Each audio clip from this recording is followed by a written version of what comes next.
Yo, what is up guys? Delboy here, aka Blue Collar Sports TV. Hopefully you guys are doing well. If you're new here, smash the subscribe button and also hit the like. Just a quick video, no real structure to this video.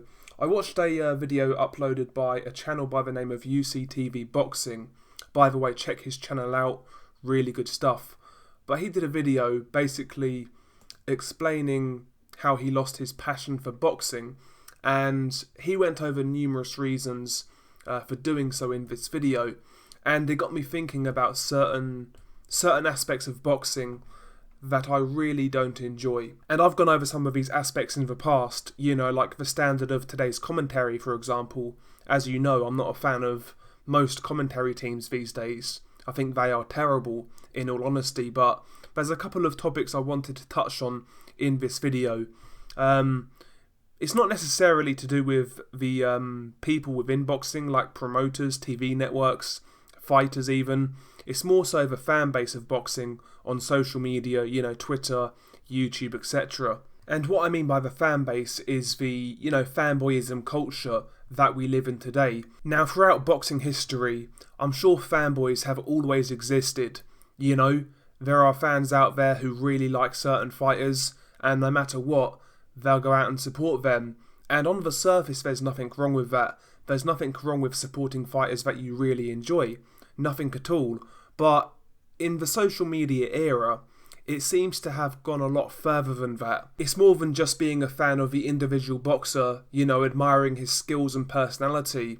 It's gone a lot further than that. These days, it's about ticket sales. It's about, you know, TV viewing audience. It's about social media followers and things like that, you know.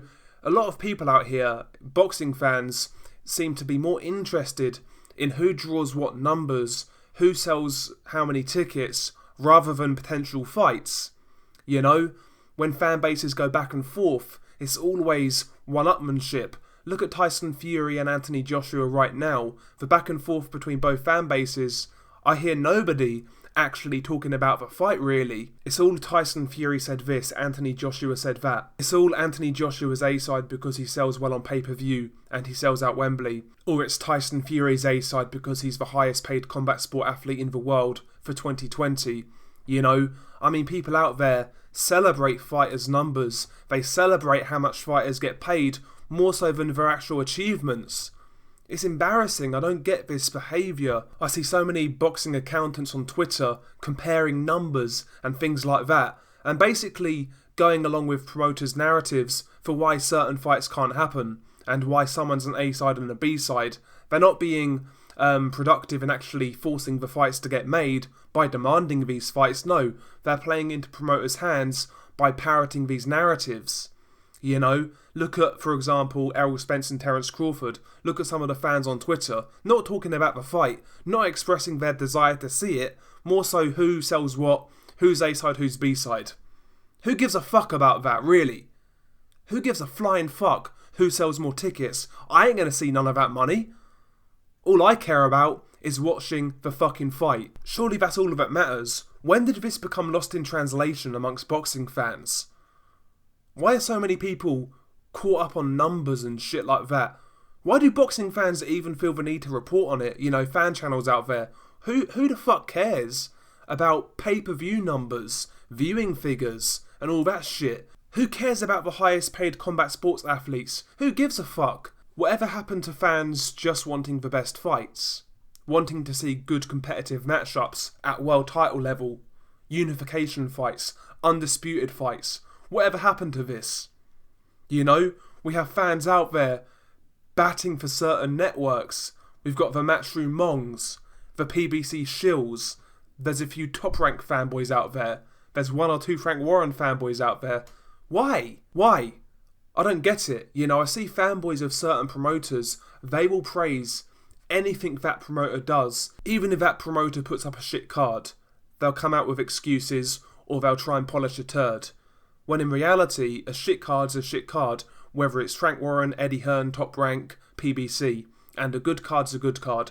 I want to see good cards. I don't give a fuck whether it's Al Heyman, Eddie Hearn, Bob Arum, or Frank Warren.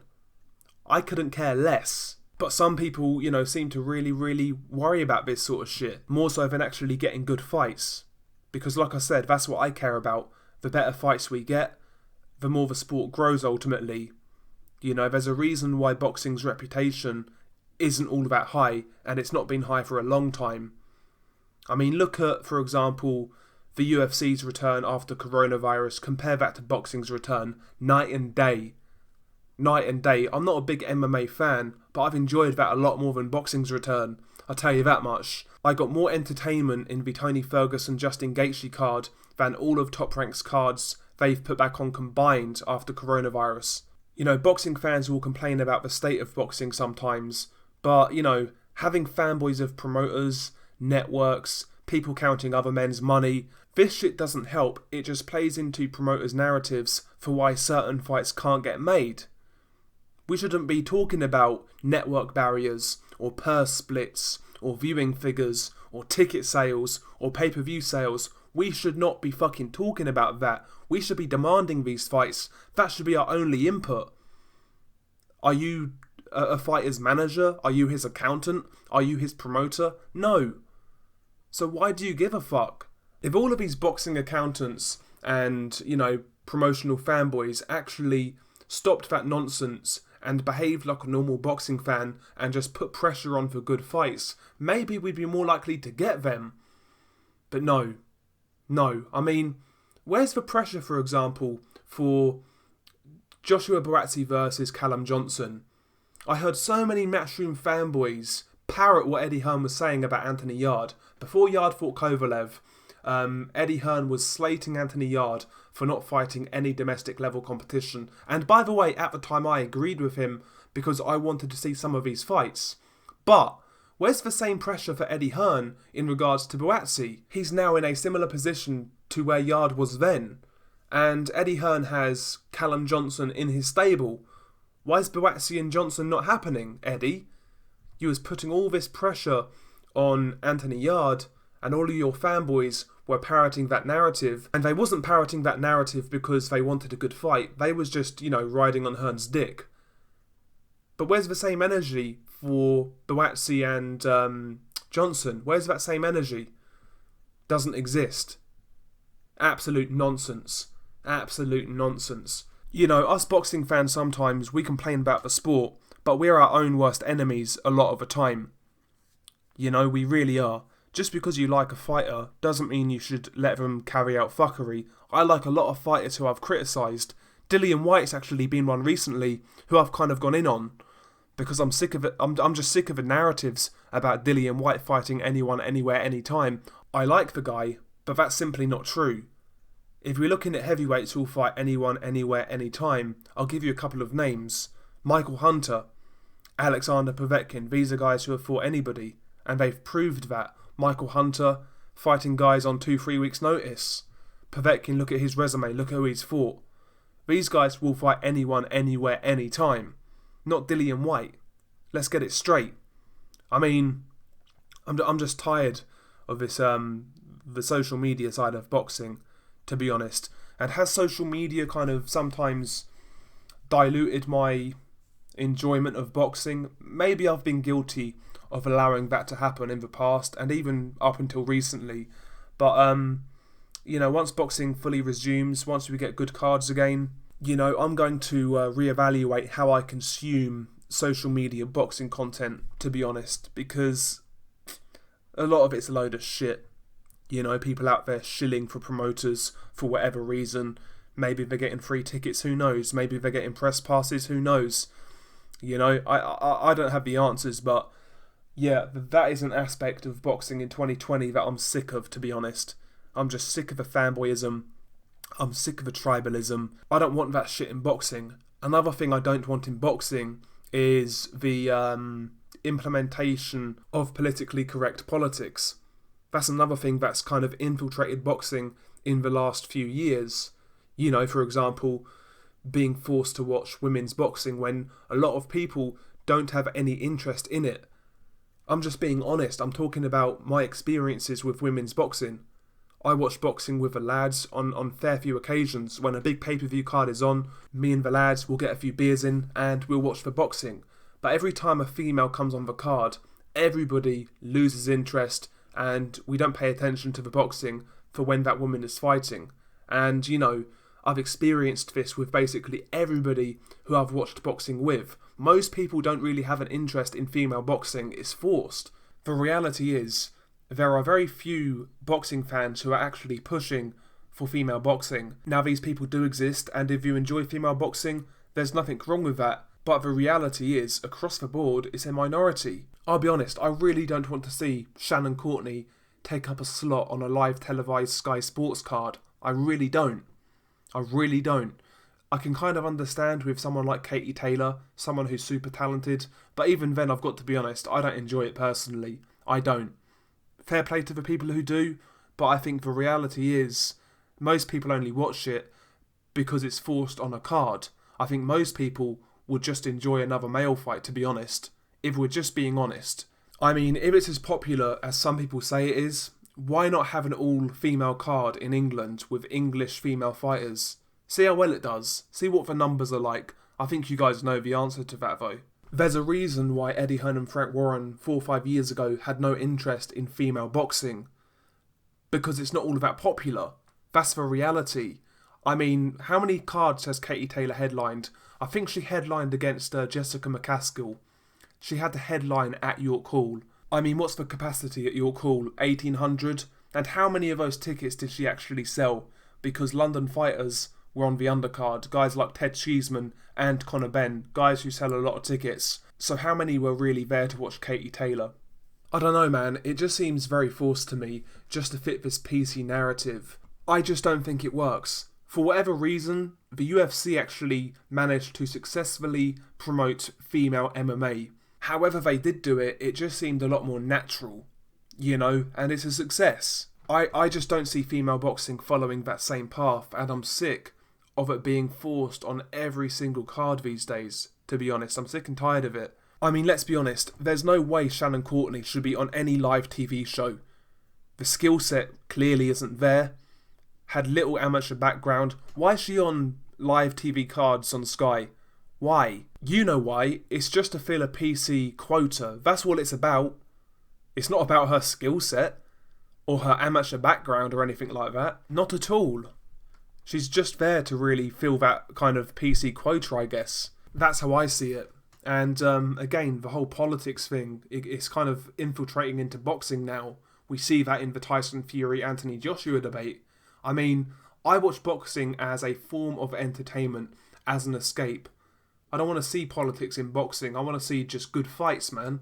We see so much negative shit day after day after day in mainstream media, on the TV, on the internet. Don't poison boxing with this nonsense. Let's just have the best fight the best. You know? That's all I care about, man. The best fight the best. Ultimately, what I'm trying to say is, us boxing fans need to do a lot better. When boxing fans are divided on who they fanboy over, whether it be promoters or networks, etc., what that does is, it kind of divides the fan base, and in reality, we should really be getting together and just asking, demanding the best fights, while ignoring networks, purse splits, A-side, B-side, TV figures, pay-per-view sales, live gate audience. Ignore all of that shit, just demand the best fights. If we could all get on one page and agree on this, we could have a much larger voice than we do now. But while everyone is fragmented because of fanboyism, that's not going to happen. Listen, be a fan of a certain fighter, say your fighter's going to beat the other fighter, no problem, but at the end of the day, we should all be in agreement in wanting the best fights. No matter who their promoter is, what TV network they fight on, etc, etc. It should always be about getting the best fights possible. And us social media generation of boxing fans, we have failed at pressuring these promoters into making these fights. As far as I'm concerned, we call this the YTBC, or whatever you want to call it. You know, this is supposed to be a community. We can have our disagreements in regards to maybe decisions in fights, or fights that are going to happen, who wins, who loses. We can have our disagreements there, but when I see fans out there shit on other promoters, even if they put on good fights, they'll boycott them and say they're not going to watch them because they're being promoted by a certain person or organisation. You know, it's embarrassing. It really is embarrassing. I don't care whether it's PBC, Eddie Hearn, Frank Warren, Bob Arum, fucking the World Boxing Super Series, whoever it is. If it's a good fight, it's a good fight. If it's a good fight, I'm watching. That's all that matters. That's the only thing that matters. I feel like this whole YouTube boxing shit has been infiltrated by a lot of people who are less concerned about the state of the sport and more concerned about what they say, what they don't say to make their channel grow. I'll be honest with you. Do you know what I'm trying to say? It's crazy, man. The reality is, for a lot of these people online, whether it be Twitter accounts or boxing channels, for a lot of these people, boxing is secondary. Boxing is secondary. For a lot of people, this is a hustle or this is a means of getting attention. And boxing is secondary, and that's sad. We all need to come together and actually put pressure on promoters to give us the best fights. Like I said, why is Buatsi Yard not happening? Why? Why is that shit not happening? Why is Bivol Beterbiev not happening?